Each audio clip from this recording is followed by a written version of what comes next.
Okay, it is 10:30. Hello and welcome everyone to the CCS Young Civil Society Initiative. My name is Sheliwe Kumalo and I'm a research assistant at the Center for Civil Society. I am also a first year PhD candidate at UKZN Howard College. I'm a facilitator for the CCS Young Civil Society Initiative. Just to give a brief overview of Young Civil Society, it is an initiative that aims to build platforms for young people to voice their concerns regarding political, social, and environmental issues. The initiative also aims to provide a space for young people to critically engage and promote social justice in their context. In today's webinar, we'll be discussing challenges faced by the youth of South Africa in light of the COVID-19 pandemic. And we have our four lovely guest speakers. Our first speaker is Nombulelo Shange, who is a sociology lecturer at the University of the Free State. She is currently pursuing a PhD studies in anthropology at the University of the Free State. Nombulelo has experience working with issues around social and ecological justice from her time working for NGO Groundwork and Friends of the Earth SA. In 2019, she took lead in curriculum design and created a new cause of social movements. The cause is innovative in content and addresses many of the decolonial challenges FASE+4 students called for. Our second guest is Matthew Begis, who is an assistant professor at the School of International Relations and Politics at Mahatma Gandhi University, with a PhD from the Beijing and a postdoc from the University of KwaZulu-Natal. His postdoc was part of a team that inquired into the deployment of ecological infrastructure in the Durban region. Our third speaker is Siphelele Ngubane, who is a PhD student at the University of KwaZulu-Natal School of Education. His research focuses on people living in the peripheries of modern society, constrained by socio-political and socio-economic structures. Ngubane is also, he has worked as a journalist and he has taught journalism and currently teaches English and communication at the Durban University of Technology. Our last but not least speaker is Ndumiso Mbuthuma, who is currently completing his master's degree in development studies at the School of Built Environment and Development Studies.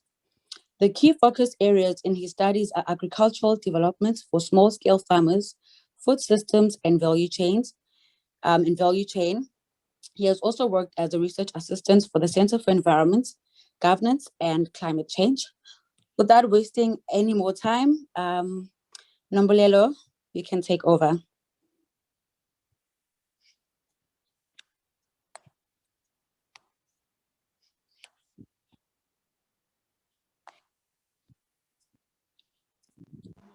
Sorry, Nombulelo needs to unmute herself. Nombulelo. Thank you. Sorry. I was just thanking Hleliwe for having me on this platform and thanking you guys for this opportunity. I really appreciate it. And Hleliwe has mentioned in the program that I'm an expert on issues facing youth, and I'm far from it. I still consider myself a youth myself, and I'm just like trying to figure it out just like everybody else. But the topic that we're discussing today is the challenges faced by youth in South Africa in light of the COVID-19 pandemic.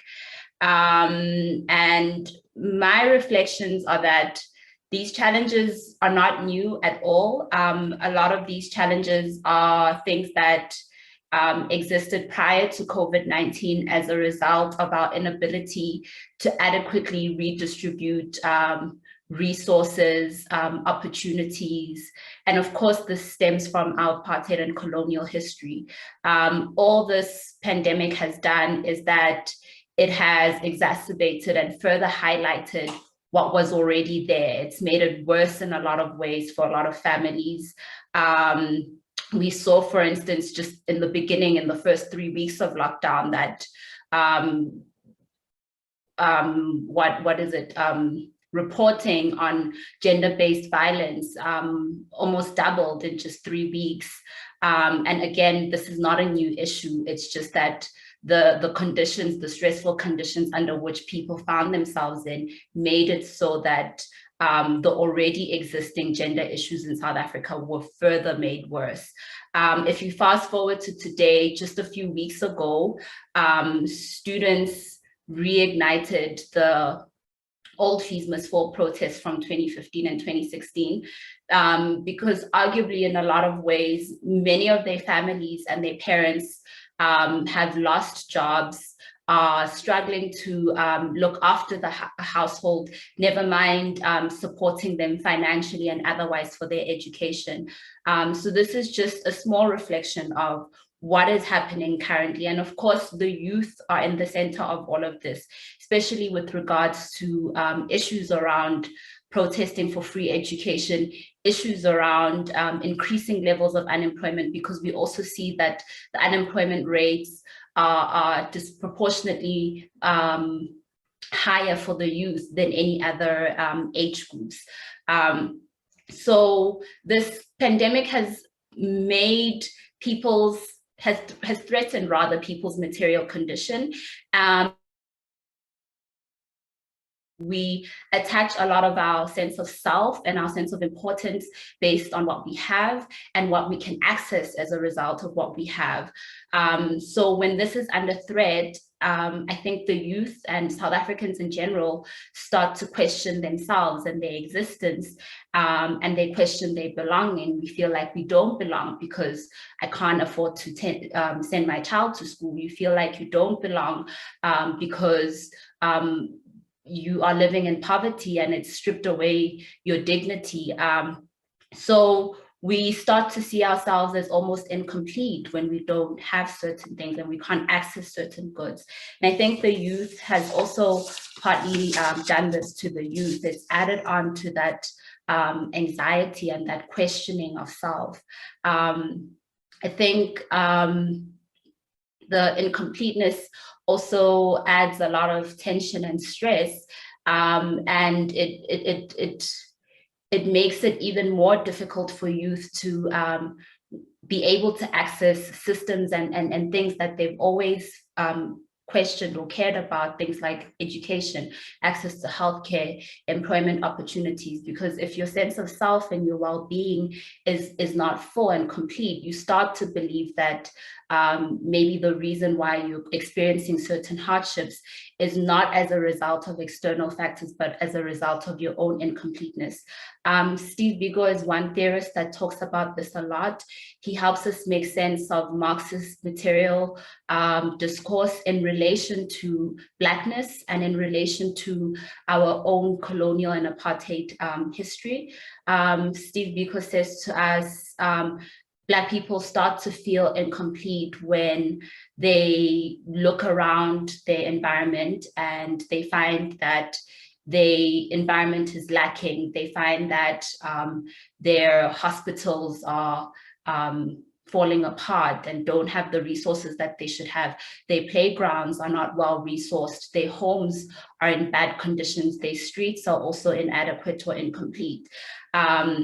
And as they start to move further and further out of their own neighborhoods, more into white spaces, they start to see neighborhoods that are beautiful, homes that are welcoming and complete. They start to see the schools in those neighborhoods are not falling apart structures, rather they're beautiful ivory towers of knowledge and learning. The playgrounds have resources that you wouldn't otherwise find in these communities, in the Black communities, and even the structures and the way in which they function in these communities is done in a way that is good and that uplifts the community. And Biko then says to us, the Black individual goes into a sort of crisis because they start to think, well, if our playgrounds and our schools and our hospitals that exist in our communities are not functioning as they should be, are broken, then there must be something wrong with those structures. And because those structures belong to us, by extension, there must be something wrong with Blackness, with my community, and even with me. And the same sort of thinking applies to how we start to view whiteness. And it's, if those communities are complete and are well functioning and are well structured, then whiteness can only be associated with what is good and what is complete. And so this is how the material condition starts to affect even our sense of self and how we see ourselves as individuals, as youth, and within our communities as well. Excuse me. And when we start questioning our completeness, we start to enter into a very dangerous space where, again, it becomes very difficult to, our mental well-being is affected, and it becomes very difficult to function and to navigate through social complexities and inequalities. For instance, when we're questioning our own humanity, we reinforce the notion that we're incomplete. And when we go through hardships that many other people, for instance, might be going through, something like you're not doing very well at school, you're failing at university, and you're struggling with your courses, instead of going to the reasonable conclusion that the reason why I might not be doing well is because there's a huge digital divide in South Africa, and currently learning is happening online. This has made it more challenging for me to access my lecturer, to access information, on top of the other socioeconomic challenges that myself and my family are faced with. Often that won't be the conclusion that people come to. The conclusion they'll come to is that, well, I'm not worthy and I'm not capable, and this is why I'm doing well, because their sense of self is incomplete or is being questioned. And similar arguments also exist even for gender discourse and gender discussions. If the external environment around young girls and women reinforces that they lack, or that they're objects, or that they're not enough, these ideas become internalized by young girls and later on women, and they start to have a similar crisis in identity, and they start to question themselves and their world. They start to question their humanity and whether or not they belong. Closing comments is just observation that I've been making. If Biko's analysis is true, that Blackness is linked with incompleteness, and the youth has an additional burden, because our predominantly Black government would almost believe themselves that Blackness is linked to incompleteness. And instead of trying to challenge it, they often normalize it and justify this idea of Blackness and incompleteness, use it as a justification for inadequate redistribution of resources, whereas instead they should be trying to use it as a way of understanding why it is that Black people often have inferiority complexes, why it is that young people are struggling at school, particularly Black youth, how the resources within educational structures and systems can be sort of revamped and redone in a way that inspires confidence in Black learners and inspires them to be better and to learn. So the idea of Blackness and incompleteness by our government and our leaders is often used as a justification for a lack of social well-being and redistribution of goods and rights. So because this is how our leaders see this issue, the youth's recent demands and for free education, for accessible higher education, almost starts to feel or seem ridiculous, because we must also remember that our leaders have also lived this reality in the past and have probably lived it in ways that were harsher than what we're experiencing it today. So it seems ridiculous and absurd for them when we say we want free decolonized education. And I think one example of this was Blade Zamanda in 2016 commenting and saying the students themselves must fall when he was being asked to comment on the current fees must fall protests at the time.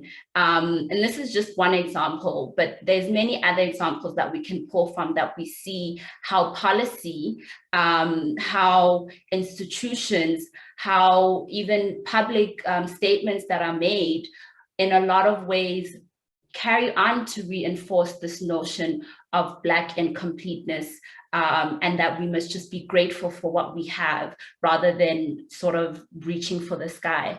I mean, this is just a very small snapshot overview of, I think, some of the challenges that the youth is addressing. It hasn't even begun to touch on a whole host of other problems that are linked, for instance, to climate change, and how those also intersect with racial and patriarchal systems to end up creating a cocktail of oppression that ranges from everything from general inability to create income for yourself, public health crises such as the one that we find ourselves in, and inability to access healthcare, food insecurity, communities suffering from the increased prevalence of natural disasters and pretty much never recovering from those.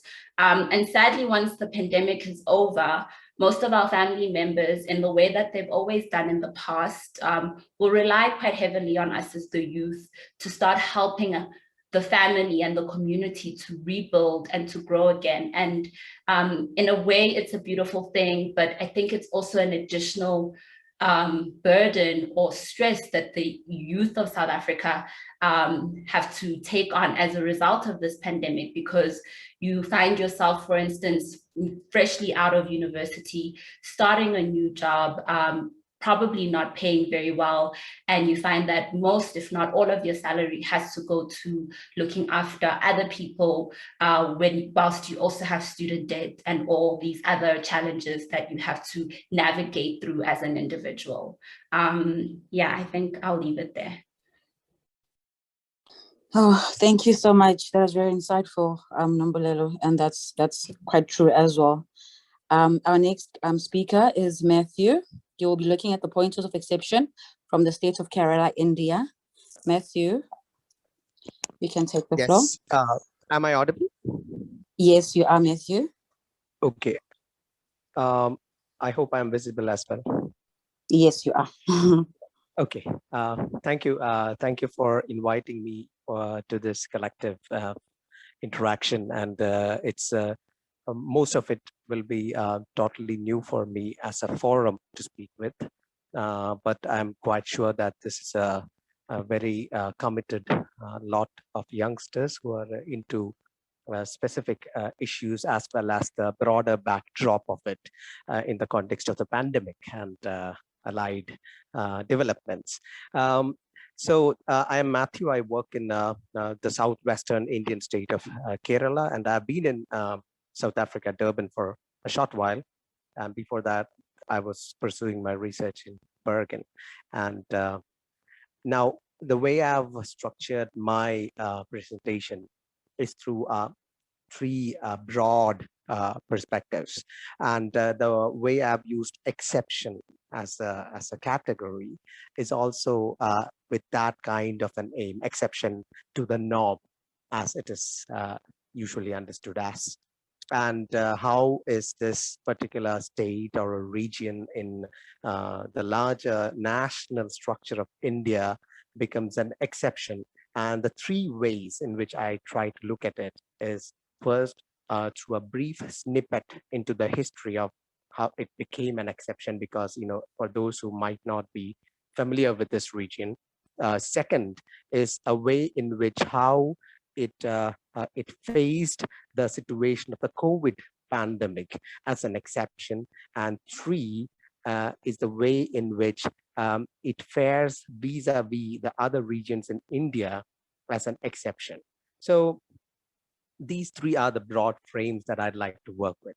And many of you might be familiar with this particular region called Kerala. I put it as a region specifically because region as a category, as a long Dury category in history also talks beyond state, beyond nation, a state being the formal structure, nation being a cultural kind of an association.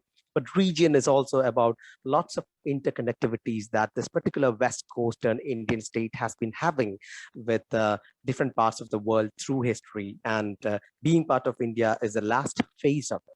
So that kind of a regional entanglement, be that with Babylon, be that with different parts of European trading structures, be that with the Gulf states later in history, or be that with the Indian Ocean networks, has structured this place in a different way as a heterarchic urban connectivity kind of a center. And if you go to the more modern kind of a history, what has happened is that there has been, as an exception again, a big welfarist drive in terms of social reform movements, which really questioned the kind of hierarchies that you might have heard often associated with India, one of which is caste, which Kerala has been in the forefront of resisting. And we also had a very strong grassroots of left movement, which redistributed land to the most extent on a comparison with other parts of India. And we also had an elected of left government, which has been alternating with a centrist kind of a governance structure. So that's a modern phase. And coming to the 1990s, as in different parts of the world, including South Africa or India, there has been a kind of an engagement with a neoliberal kind of a globalization, which is like a encompassment of different regions with different histories into a kind of a structured, rigid kind of a neoliberal order to which regions entered into communication differently. As it happened in Kerala, what it did was the engagement was trying to keep a welfarist order, but finding huge difficulties to be in the larger context of a vastly capitalized, capitalist, neoliberal kind of a national order which was developing. So this is the context. This is the broad historical backdrop from which I could try and move to the next phase, which is now the contemporary phase, with specifically COVID as a focus. And as you might have followed the news, especially some of them appeared in the international news as well. And unfortunately, not that much in the national news regime, though in Kerala, we had lots of coverage, which was about the way the strategy of delaying the peaking of the pandemic happened in Kerala, with a case fatality rate, or the CFR, which was kept well below 2% when the basic reproduction rate or reproduction number to below 1. These kinds of also thanks to a very proactive governance structure, which was operating in a very alienating kind of a larger context. And there were fewer COVID-19 patients that died in this particular state than anywhere else in India, especially in the first phase. There was there are lots of statistics that, 0.8% and things like that. So, I mean, there is obviously these structural problems like, underreporting, and all of our places would have it. But the thing is that there is a well-grounded primary to secondary to tertiary healthcare system, which makes it very difficult to get it underreported in Kerala, with the prevalence of media as well, which is also a historical product. So that is one backdrop. But another difficulty that Kerala has had is that it has one of the densest populations in India, a very dense population, in fact. And there were concerns and anxieties that have grown apace recently about a new wave of a pandemic, and even a kind of a super spread and things like that. And it was happening as well. So it was not reassuring that that at the point, especially in the last month, the case load was high, and it is exaggerated by these specifics like high density population, high percentage of older people, and a very large number of people with what is called comorbidities. And am I audible? Yes, you are. Yes, you are.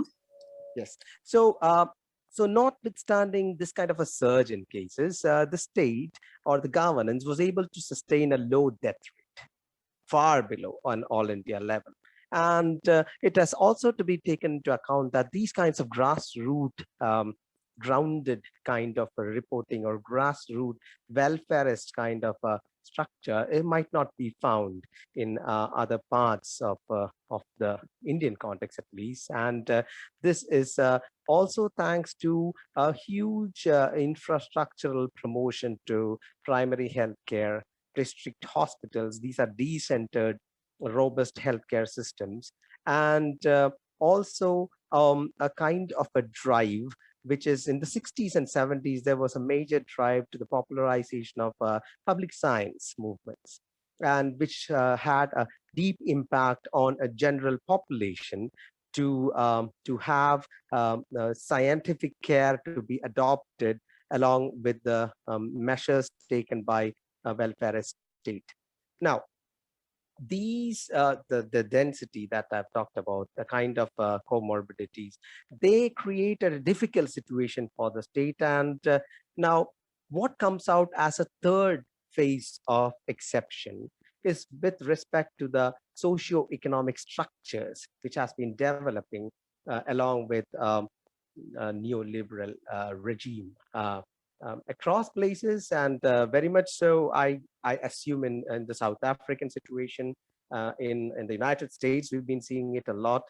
Uh, in India, the public healthcare expenditure was something like 2.5 times less than the cost of a single COVID test. So that was a difficult kind of a scenario, and that is where some of these smaller states, but smaller not exactly in terms of population, because we have a population of around 35 million people, so it's not too small there, but it is in this kind of a situation that states like this have been consequently promoting a robust primary healthcare facility, and the health outcome of the states are also one of the best in the situation.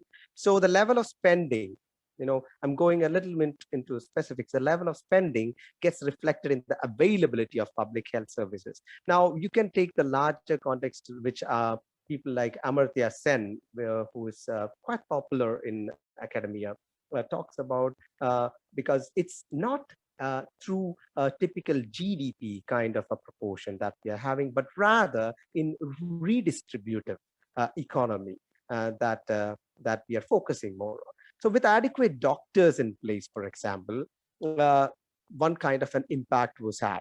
And also, it should be also kept in mind that in 2017, there was a health policy that recommended just 2.5% of the GDP as appropriate spending for delivering good health. So I don't know where these magical figures come from, but that just translates to around 5 lakh in Indian rupees on public health care, which is like very, very less for this kind of a population who are also starting from a different context of structural inequalities that the previous speaker was also indicating at, and I was listening to it. That's a very important kind of a situation. From where you live matters a lot.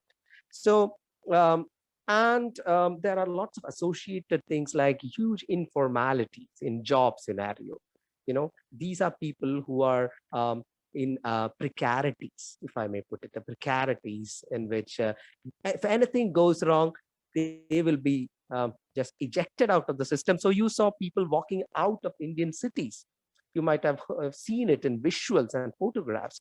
But what Kerala did was using this welfareist kind of measure and decentralized health regime and civil distribution of food, civil supplies, redistribution of food, the migrants who were coming from the north of India and different parts of India were given adequate housing and food. In addition to the people who were residing in the state, that was like a phenomenal kind of an allocation. And that also in a situation in which state funds, which were used for COVID-19, were not given exception from what is it called, corporate social responsibility kind of structure. They were not given exception. On the other hand, a Prime Minister's Care Fund got a lot of exception.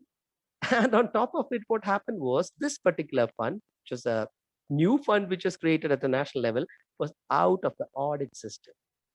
So that's exception in a different way, you know. So these were the broad scenarios under which we are at the moment. And there are a few other broad frameworks that could be brought into picture if there are discussions. But if I may reiterate a bit, I was trying to place this particular region in a broader historical backdrop, though in a short-circuited way. I was trying to put the region in terms of a pandemic that strikes all of us, but what are the differences in the way populations receive it, and the broader exceptions that are developing when a neoliberal structure is all pervasive, and states do not have the option to stand apart, but maybe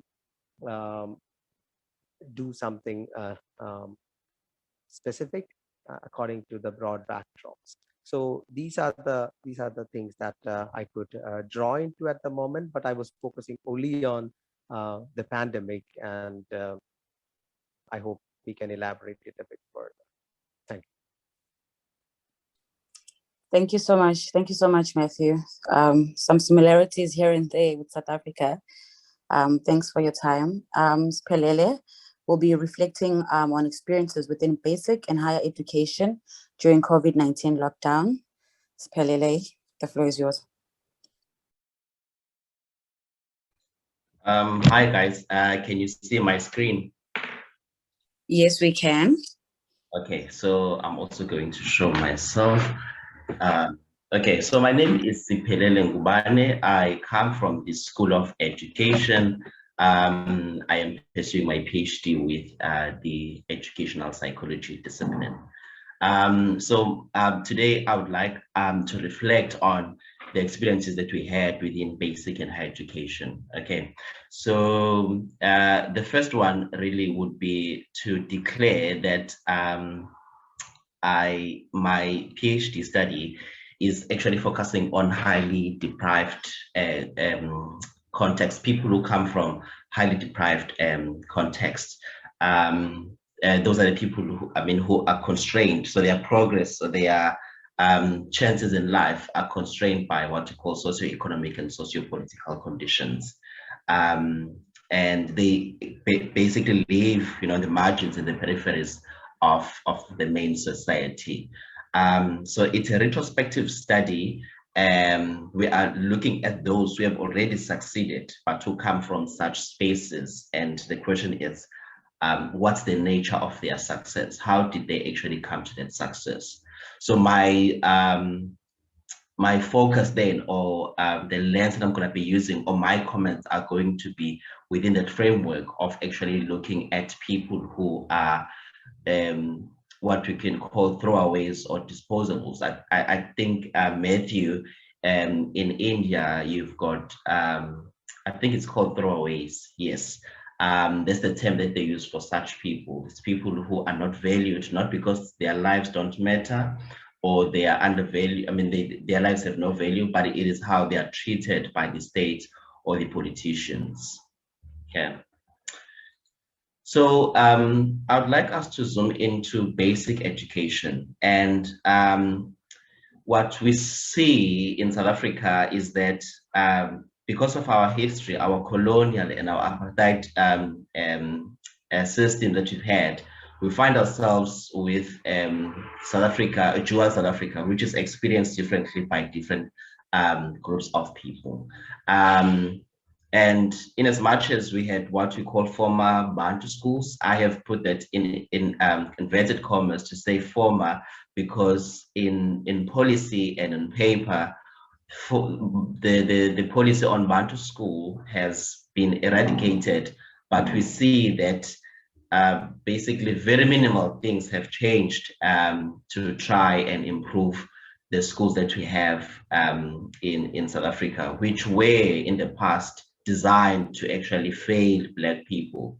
Professor Nomala Mkhize says that post 1994, these schools were supposed to be the beacon of hope for our country and those who were previously marginalized. But what we're seeing is that it continues to maintain the status quo and to undereducate and even to miseducate children, particularly Black children. So what we saw then is that these Bantu schools, when the pandemic hit our shores and there was this crisis, we're all going under lockdown, we then had to wait for our government to respond to the crisis that we are facing.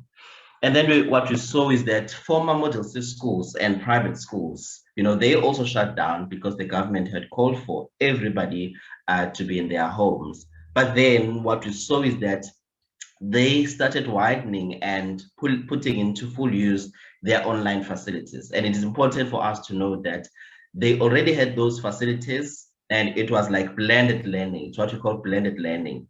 But then now that we are under lockdown and they couldn't access their institutions, as in the buildings, they then said, let's make use of these facilities, online facilities. And once again, then this was an exposure of the divide between the haves and the have-nots. Unombulelo has already told us that it's nothing new. The inequalities we saw, it's not like it's the first time we're seeing them.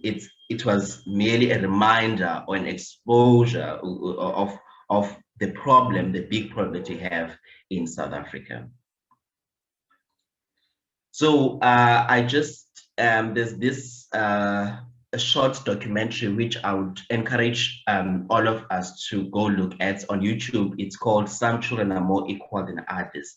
It tells us of the state of education in South Africa. It looks at those who are poor and those who are rich, and how we can all be in South Africa, but when we go out of our education system, it is as though we were schooled in two different countries. And Nick Spall is a guy from Stellenbosch University who has done significant amount of work, body of work into the economics of education, and he's an expert in education and has looked at the problems that are being faced in his focus is on elementary level and primary education. So I would encourage you to sort of go onto YouTube and watch some of his stuff and read some of his papers, but maybe to help you to first look at this documentary, which I have watched over and over again, because it is just giving us the true picture of what is happening in South Africa.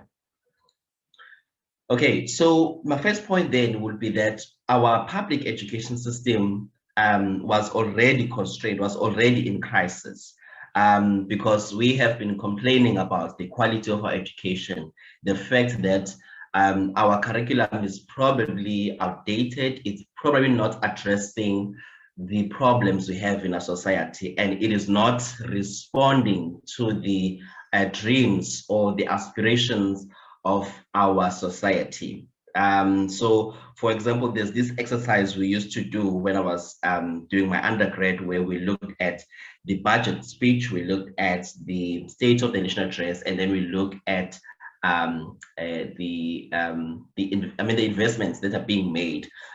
So we put the two on the table and we say, is what the finance minister saying, is it in correlation with what the president is saying? So if we aspire to have a smart city or smart cities in South Africa, is the minister then of finance allocating enough funds for us to realize a dream? If you are saying that we want to eradicate poverty, if you're saying that you want to improve our education system, is that being addressed by our budget?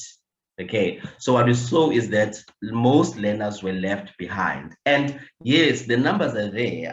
It's interesting that in South Africa, we mostly contend about numbers. So Minister Angie Motshekga would celebrate, the numbers that you achieve when students get to matric and then how they pass. But then the quality of education. So if we have got 80% students, learners who have matriculated, how many are actually going forward with that matric. And I'm not only saying going to university, but going to TVET, going to business. Are they able to use that education that they have to go forward? Okay, so this obsession with numbers, it makes us forget about the quality and forget that, yes, students have progressed, they have gone forward with the education, they've progressed to the next grade, but have they consumed all the content? Have they been through all the content that they had they've been allocated at the beginning of the year? Okay, so for me, I would say that most of our learners, particularly those in the outskirts of our country, those who are in not so privileged schools, they were left behind. Yes, they progressed, but there is a gap. And I foresee a situation where going forward, we're still going to have a problem where this gap, which they experienced in 2020, is gonna have to be addressed in future, or is going to give us a problem in future. Just like the learning of mathematics. If you go to people like Dr. Simon Teta from UKZN, they will tell you that the problem with our maths is not that it's not taught properly in matric or high schools, but it is at elementary level where we've got this problem. So students keep there, and learners keep trying to catch up. That's why we've got this problem. Okay, secondly, we had parents then, and you'll remember that most of our parents, they haven't gone through education, or they have been through bunch education, which ill-prepared them as parents to actually help their children. Some of those who have children today who are my age, you find that they also drop out of school. So we've been focusing on those parents, and most of them, you find that they're doing manual jobs. So there was this threat on their employment, and they were also worried about their children. So which Nombre said, it's the material condition. So are you going to be worried about school, or you're going to be worried about the bread that you've got to put on the table? So that was a problem as well on the side of their parents, that I have this child right now, I have to homeschool, but then I'm also worried about employment. Am I going to be able to provide for my family? In terms of resources, then in public education, there was this thing of the digital divide that we have in South Africa. So even if our teachers, they want to rise up to the occasion and assist our learners, do they have the resources to help our learners? Has our education system been sort of prepared to face such a situation like we had in during the pandemic?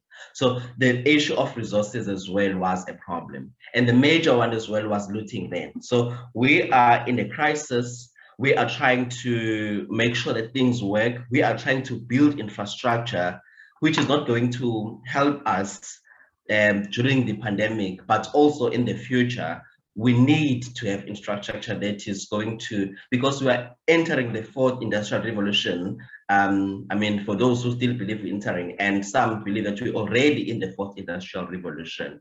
So if then we are going to loot all these funds that are supposed to upgrade our facilities, build our infrastructure around schools, then that's a big problem. And who is to blame then in all of this? Are we going to say that it is the government, it is the politicians, it is state, is it people in general? Who is to blame? Okay, so maybe it's some of the points that we might want to discuss when we go to question and answer session. And then we had higher education then. And in South Africa, we've got the former Black universities and the former white institutions. And again, this was not experienced at same level, because most of our students in former Black universities, they come from deprived backgrounds. So they have no resources. They've got poor reception. They've got, yes, they do have a home, but it's not conducive for learning, because you find that it's a 2-bedroom house where there's like 10 members of the family. You find that it's an informal settlement. You find that, yes, the big home, but reception is not there. There are pictures which you saw of students trying to go up the mountain to have reception. So when remote learning then commenced, when university said, okay, let's go and teach these students online because we've got to save the academic year, then there was this problem that we're gonna go with those who are able to do their studies. So even though universities were saying that we cannot leave students behind, I find that lecturers had a dilemma because universities expected lecturers to be able to assist the students, but there were also issues that universities were not addressing. Issues like, as I said, resources, data, reception issues, and all of that. So higher education as well had a problem. And then there is this thing then, in as much as we had such negative experiences, but my question is, we were thrust into this online space.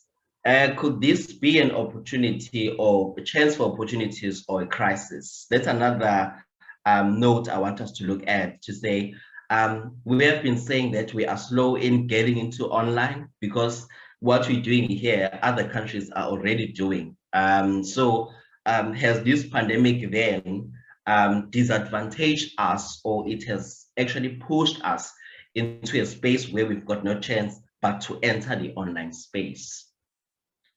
So my parting shots then are that we have got this dualism in South Africa, and because of inequalities, if you remember, that Time magazine actually in 2019 named us as the world's most unequal country, and they had that cover where they're looking at Sandton and this informal settlement next to them. So this dualism is, even in our education system exists, and it's not just in schools, but also even we might find that we're in the same university, same class, but there's this dualism that exists. The digital divide. So there are those who have access to the digital space, the online space. There are those who don't. So we saw that divide during the lockdowns that we experienced last year. The country's preparedness for IR, that's another issue that it gave us an indication to say, are we ready to go into the 4IR or we are not? Okay, and you must remember that structures that you have in a society were carefully designed to kill Black progress. So are we then, is the state, are our politicians addressing the crisis that we have? Because everything that we have in a society today, or almost everything that you have in a society, wasn't designed to progress the Black person. So there's that issue that I have with all these systems, that they were actually not meant for us. And how then do we get there and change, those systems? And I'm about to wrap up. So the danger of celebrating exceptionalism in South Africa. So this thing, it's like with our matric results. I'm not saying you mustn't celebrate our students, but I've got this issue with the celebration of exceptionalism, because it then says that the next person is not working so hard. So there are those who succeed and they do well and they thrive under lockdown, and they come from such spaces, deprived spaces. And then they are then used, they dangled in front of us to say, but this one has succeeded. So I think we shouldn't focus on those, because they then pose us with a problem of saying, if this one could succeed, what about you? Okay, and then just an invitation to the bright side as we reflect, to say, yes, we've got all these negative experiences, but is there any good that we saw during the lockdowns, which we experienced last year? And we're still undergoing a COVID-19 disruptions. Thank you very much. Oh, thank you so much for such a lovely presentation, Siphelele. Very insightful. Our last speaker is Ndumiso Mbothuma. He'll be looking at the COVID-19 challenges and possible measures to support students in South Africa. So this is from a student's perspective. Ndumiso, when you are ready.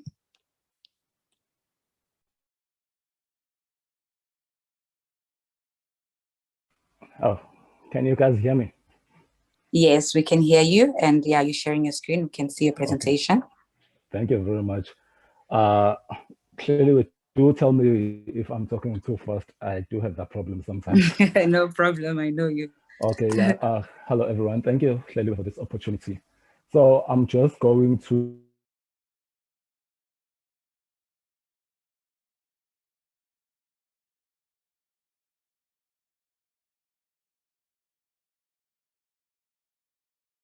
For those who do not know, or for those maybe who forgot, Umthokozi Sintumba was the guy who was shot uh, during the vet protest. He was a bystander, a husband, and a father of 3 kids. His last child was 1 year old. So it's really an unfortunate thing, which I think we might have to say a lot, especially about the way our government is handling conflicts, especially amongst Black communities. So yeah, I just wanted to put his face there, that we remember this guy first before we do talk. So as I start my presentation, it was on 5 March 2020, where the Minister of Health confirmed the first positive COVID case of South Africa. 23 March 2020, President announced lockdown. The country was on lockdown. Now, these were the responses on lockdown. It was the curfew, restrictions on gatherings, social distancing, travel bans, and restriction on businesses. Now, here's the big question: how do these measures affect students? So now, lockdown has introduced the following curfews, which curfews were restricting movements, restrictions on gatherings. That means no study groups, lectures, or contact sessions. The university was shut down. Everyone had to go home. Social distancing. One cannot be around peers, less physical contact with friends, and limited social life. Travel bans. This was one of the third ones, because some students got actually stuck in South Africa or others in other countries because they couldn't travel, because the interprovincial traveling was banned, and also the traveling to other countries was banned. Restriction on business hours, student unemployment also took place. There was a loss of income. For example, we in UKZN, there are various employment opportunities that we offer students. So like the library had to shut down, other research facilities had to shut down, and other institutions within the university. So other students who were leaving from the income they make within the university, there was a loss of income within the students community. Now, this is the thing. Every student and staff member at a higher education have been affected in some way to a varying degree. So this is the reality. I think Uspe has touched on it also, Beno Nombulelo, that you know, we come from a history of great inequality, which I will not dwell much on. But the reality is this COVID pandemic affected everyone, regardless of where you come from, to a certain extent. For example, you might come from a rich home, but you also were affected by the fact that you had to leave home, you had to leave your study area or your rest, go home. It's a whole new study environment one is not used to. And so that's a challenge on its own. Though, of course, it varies on degrees, because if we have to talk about the previously disadvantaged who are still disadvantaged even now on, the way they were affected by this pandemic goes deeper. So I just wanted to put in some pointers on how students were affected by this. You see change of study environment, closure of campus, library, residences. Students face increased lack of motivation, anxiety, stress, isolation. That's a study by Browning. Recent findings emerging from international literature indicates that most salient mental health consequences of prolonged isolation and social distancing in loneliness. You see, these are some of the issues that affected a lot of students. Loneliness, isolation, though you can go home, but you can still be isolated at home. So the mental health of students really was brought into question here. The new way of doing assessments, as much as it is applaud, but really does it work for everyone? What does it say about those who are staying in areas where there are serious restrictions to network and all that stuff. Even though others do have access to internet and resources, but were they ready for this? Because it's like the way the pandemic happened, it's just like boom upon everyone. No one was prepared for this. So now, briefly, various challenges hindering students from realizing, disadvantaged students from realizing their potential. This was interesting study I saw with Peterson. I'm just going to read it as it is. According to middle-class students at Stellenbosch University, which is one of South Africa's better endowed higher education, enjoyed internet connectivity at home and wanted to stay there after the campus was closed due to the pandemic. Yeah, that is according to Professor Nick Clow, Center for Research Evaluation. So, but now here's the interesting point. But poorer students did not want to go back to unhealthy homes and would have preferred to stay in their university residences. This is the reality.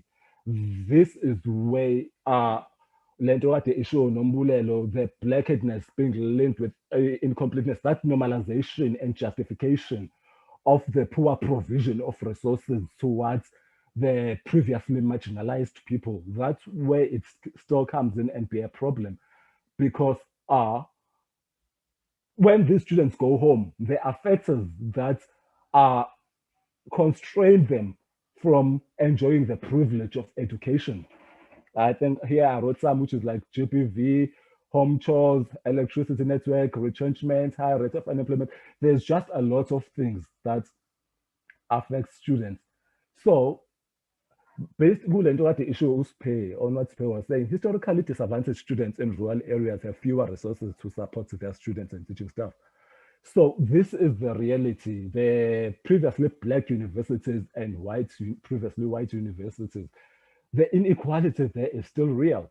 That some universities are still trying to complete last semester and others just completed last semester, whereas most of previously white universities were able to complete others even last year, the year, and others very early this year, because they had resources, they had means. And this is one of interesting research where postgraduate students may feel that they may not complete their degrees on time. Most of my colleagues can relate to this because they couldn't access laboratories. Social sciences often relies on interview focus groups. So for social science, for me, this was a disaster on me, on my study. The fact that I couldn't do focus groups, I couldn't go to the ground and collect my data. That means more time for me, and that means more money, because that means I'm going to incur debt. Undergraduate students, many of whom feel rudderless, so they feel lost in the pool of what is happening.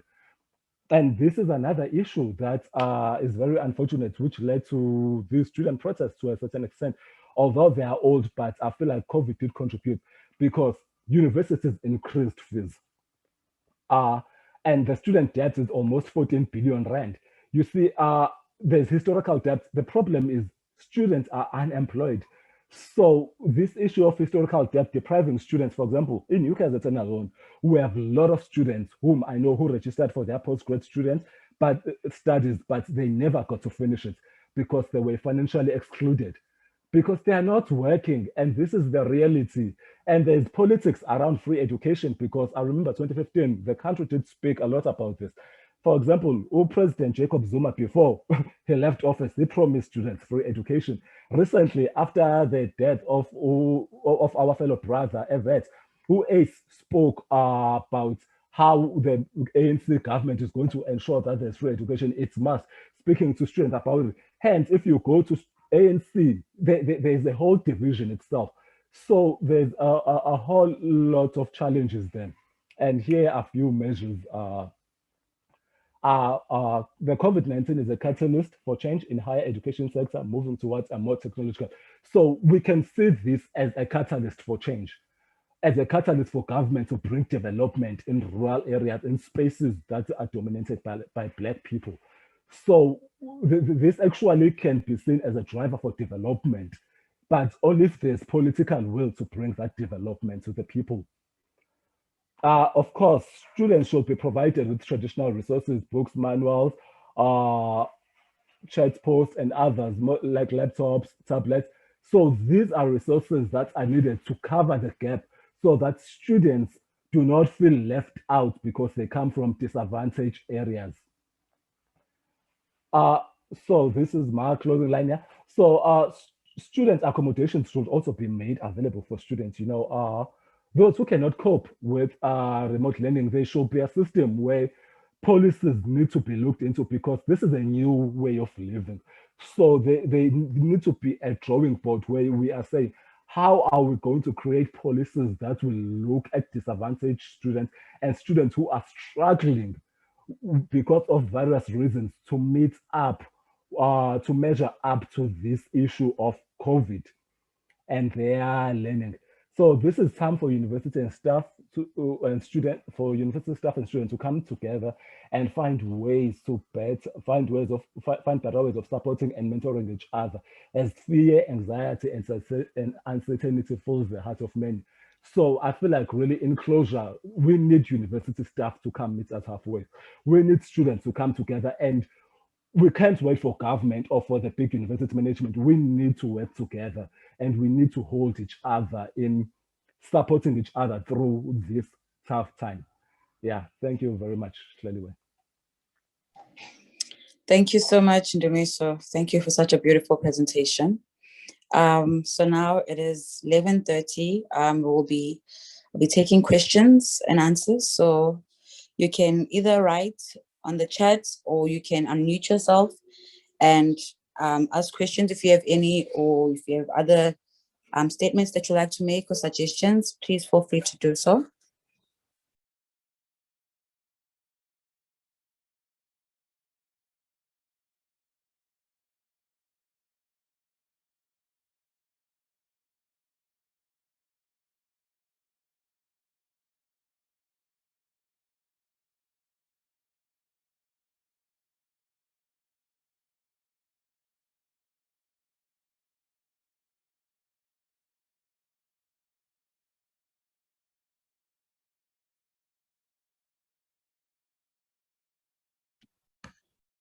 Hi, I think I want to make a few comments on the statement Siphelele made about,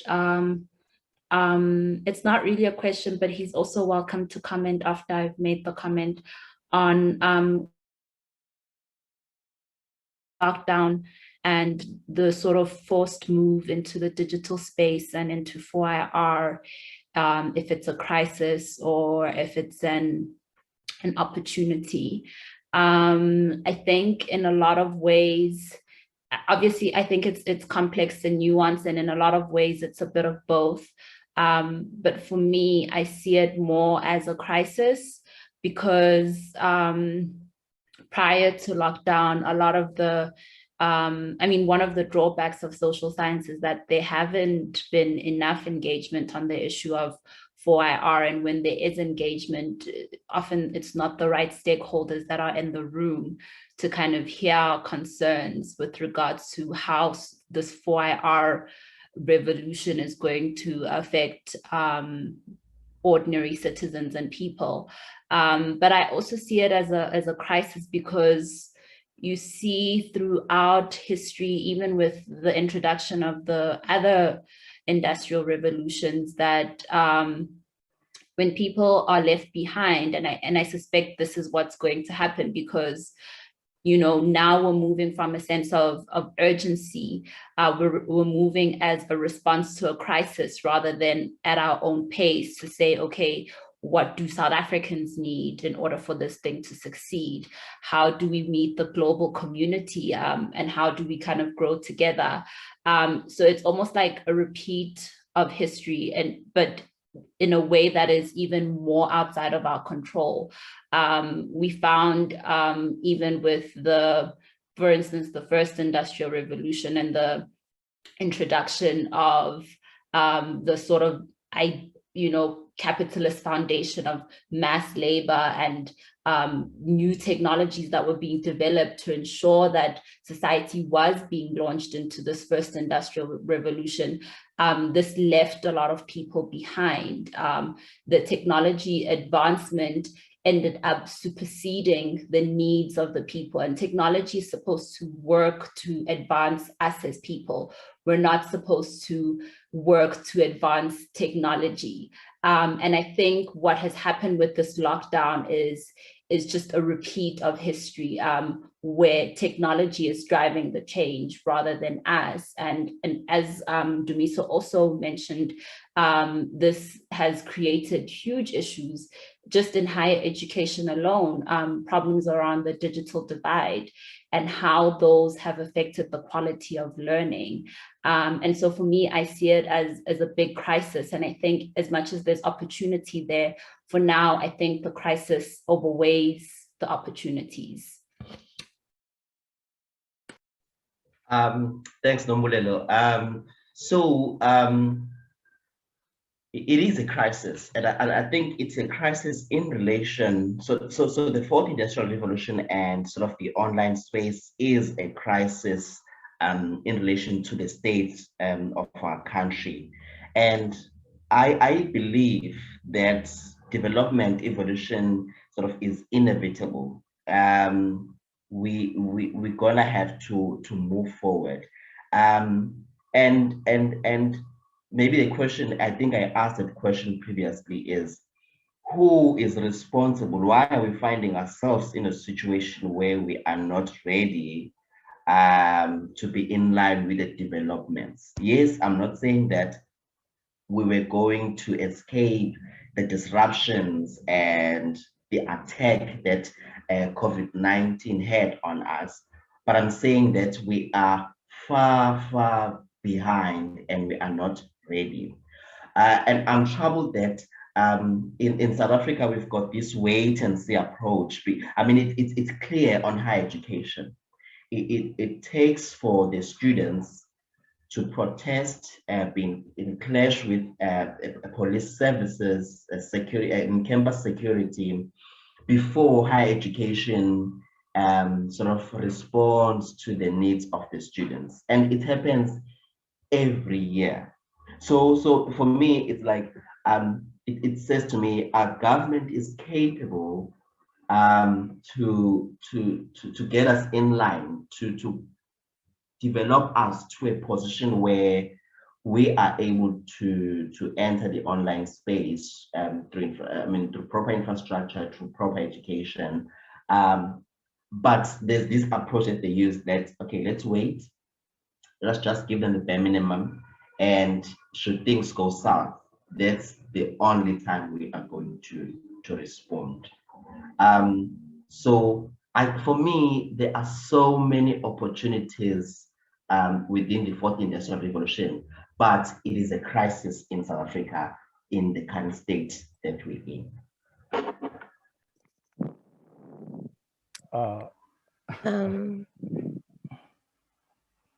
Okay, no, you may go on.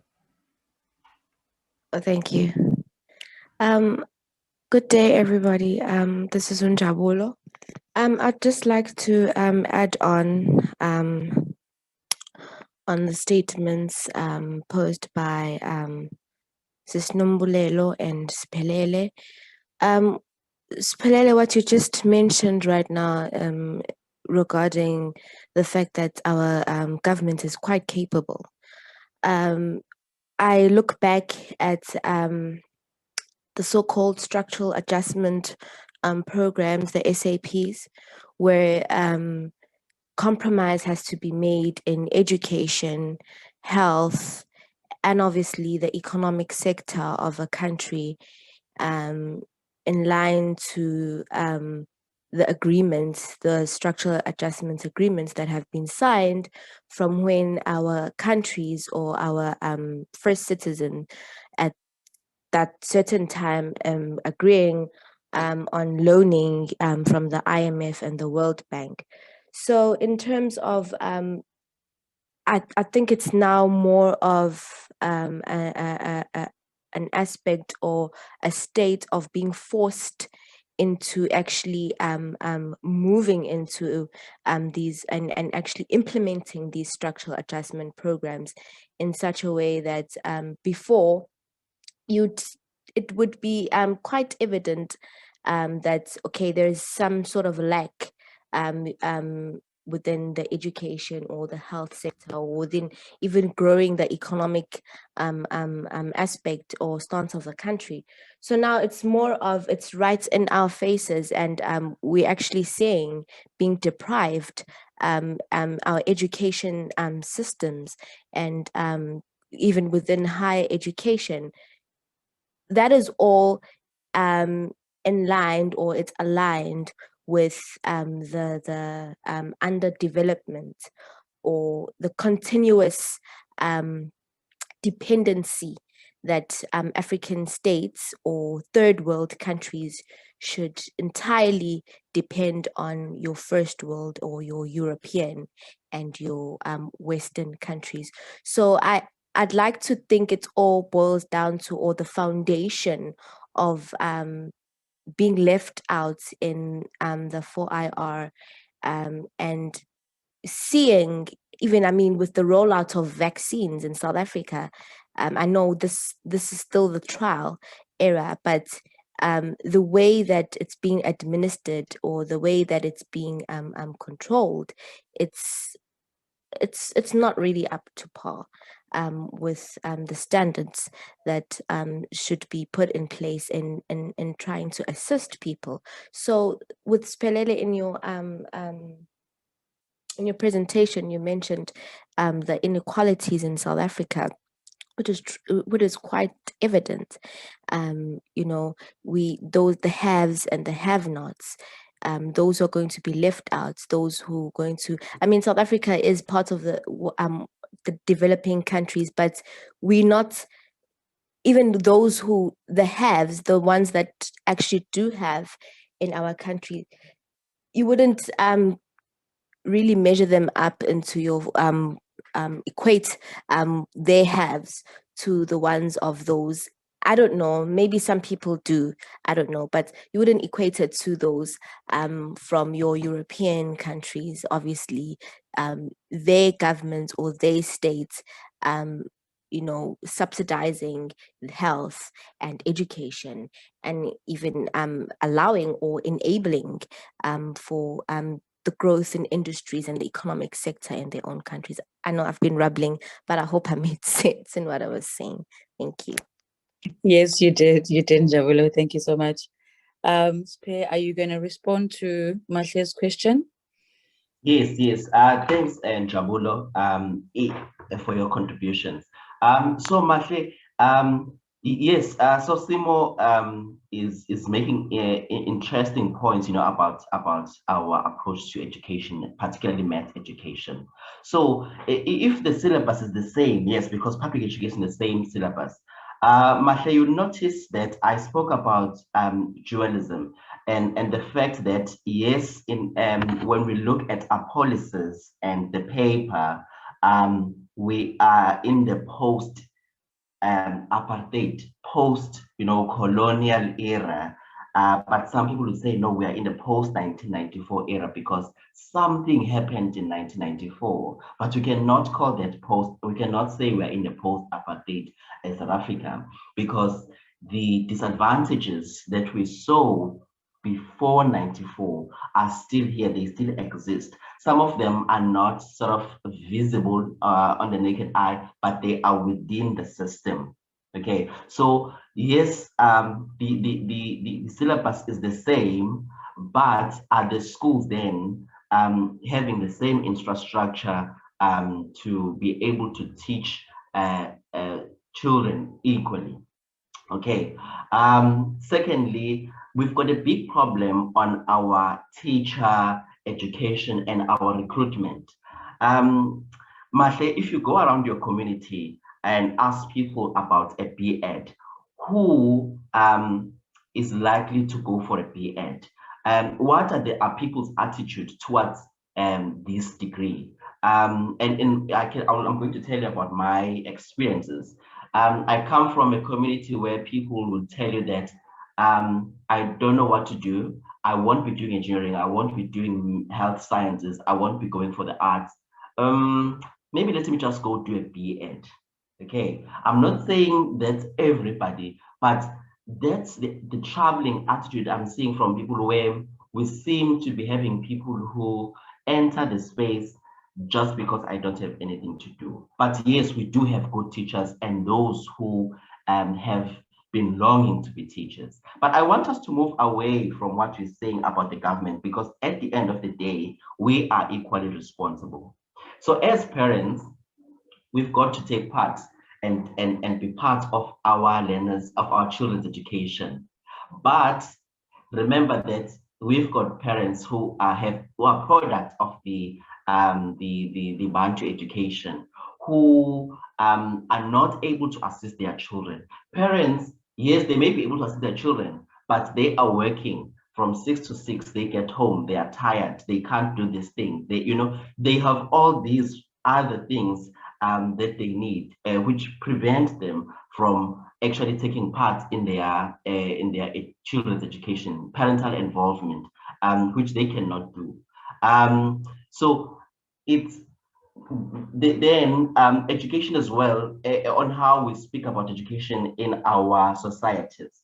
A lot of people have spoken about this psychological, this need for psychological change, because it seems that yes, our bodies are free to move around, unlike the colonial era, and we are able to go into almost every part of South Africa, but it seems like our mind are still very much present.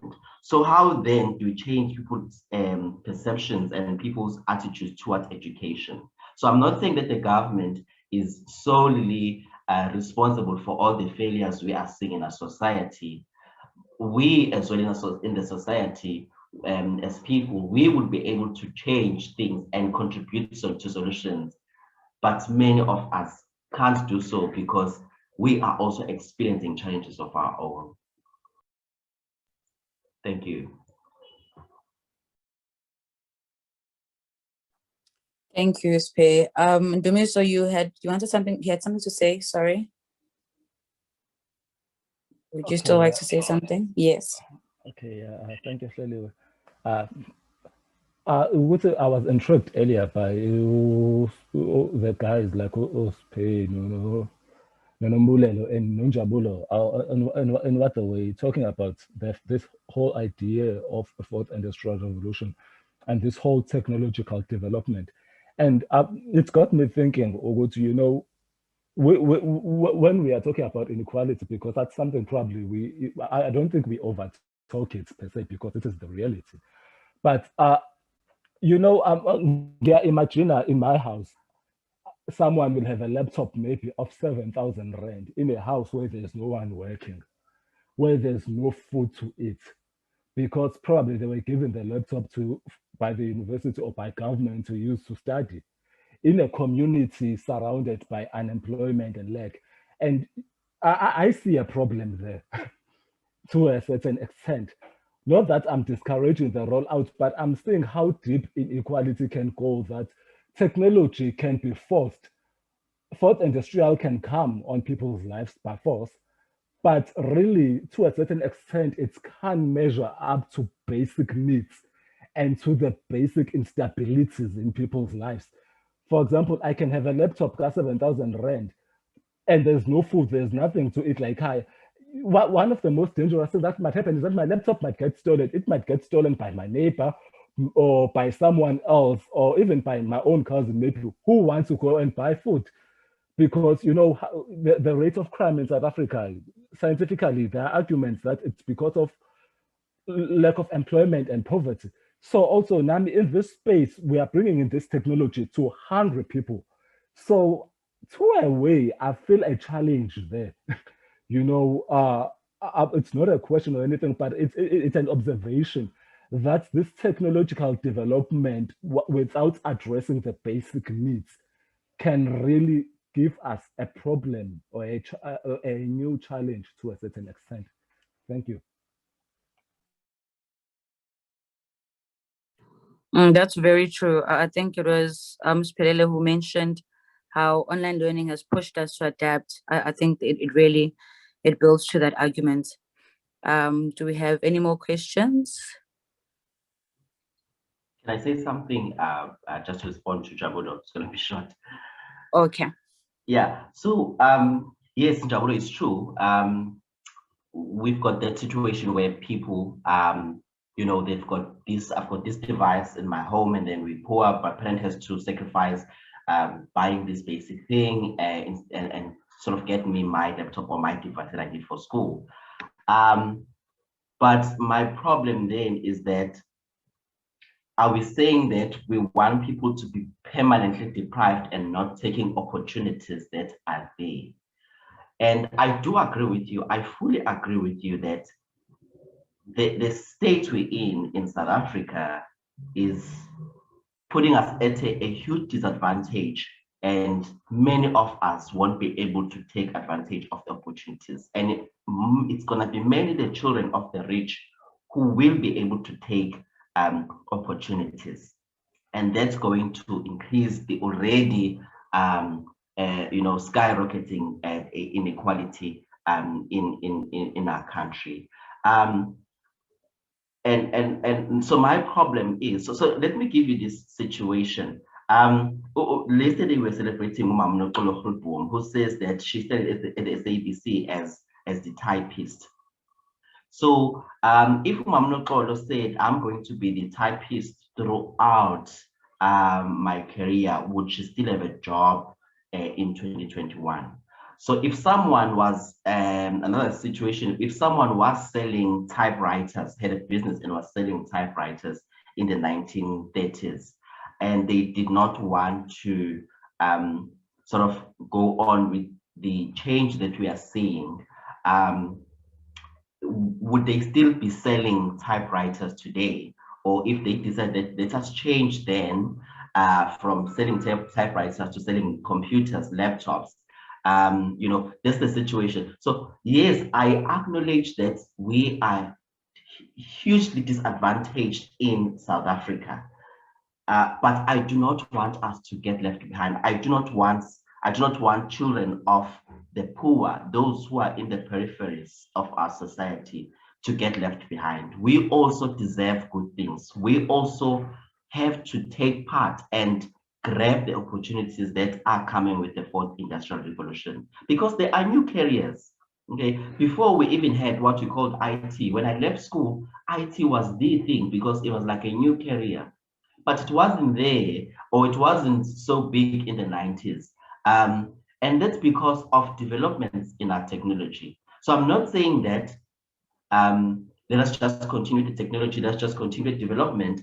I'm saying that we want, even those who are poor, even those who are in the peripheries of the society, deserve, you know, a share on the slice. You know, we do not deserve crumbs. Thank you.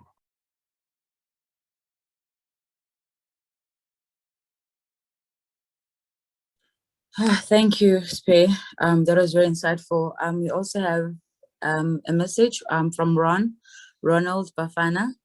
Captivating discussion. It's a sad tragedy in Africa that the people with ideas have no power and the people with power have no ideas.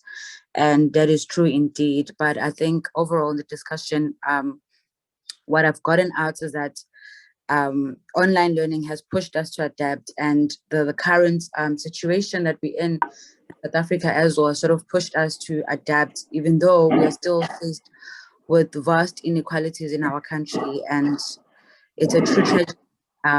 But yeah, folks, it is just 5 minutes left. If I don't have any more questions before I close.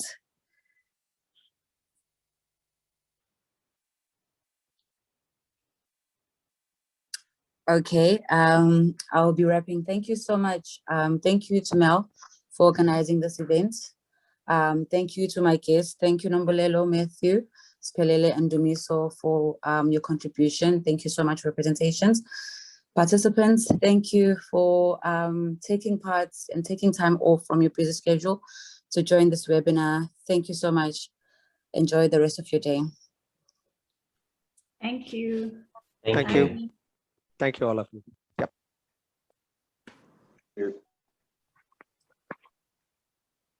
Thanks, everyone. Thank you.